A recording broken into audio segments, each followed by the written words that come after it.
Hello, मेरो Facebook पेजमा रहनुभएका सबै साथीहरूलाई नमस्कार छ। साथीहरू र आज हजुरहरूसँग म एउटा धेरै नै हजुरलाई काम आउने कुरा सेयर गर्नको लागि म आफ्नै पेजमा आएको छु। हजुरले मेरो भनाइलाई धेरै ठाउँमा सेयर गरिदिनु होला ताकि सबै नेपालीहरूको कान कानमा यो आवाज पुगोस्। साथीहरू, हामी नेपालदेखि यता इन्डिया आउँदाखेरि हामीले धेरै कुराहरू ख्याल राख्नुपर्छ। हामीहरूलाई कम भाडामा छिटो टाइममा सुविधासँग पुर्याउँछौँ भनेर हाम्रै दाजुभाइले हामीहरूलाई उता रुपैडियादेखि अनि दाङ तुलसीपुरदेखि गाडीहरूमा ल्याउनुहुन्छ, बसमा ल्याउने।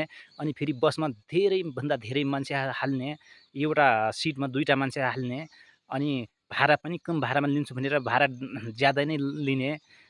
कुनै पनि सुविधा छैन, धेरै तनाव हुन्छ। यो लामो सफरमा हिँड्दाखेरि हामी पुरा सिटमा बस्दा पनि कस्तो दुःख हुन्छ हामीलाई थाहा छ। र त्यसरी नै हजुरले बुझिदिनु होला। बिल्कुल पनि नेपालीको गाडीमा तपाईँले इन्डिया आउनको लागि यात्रा बिल्कुल पनि नगर्नुहोला। उहाँहरूले धेरै यातना दिनुहुन्छ, उहाँहरूले धेरै दुःख दिनुहुन्छ। हजुरहरूले कृपया मेरो भनाइलाई हजुरले बिल्कुल पनि ध्यान राख्नुहोला। र यता इन्डियाको जुनसुकै ठाउँमा आउनको लागि पनि रुपैडियामा बस स्ट्यान्ड छ, त्यहाँ सरकारी बस लागेका हुन्छन्। यता सिमला हिमाचल आउनको लागि पनि डाइरेक्ट बस आउँछन्। प्रत्येक दिन 2टा बस आउँछन्। एउटा 2:30 बजे हिँड्छ रुपैडिया बस पार्कबाट, एउटा 3 बजे हिँड्छ। यदि यिनी बस छुटेकोमा अरू बस पनि घन्टामा हरिद्वारको लागि हिँडिरहेका हुन्छन् साथीहरू है।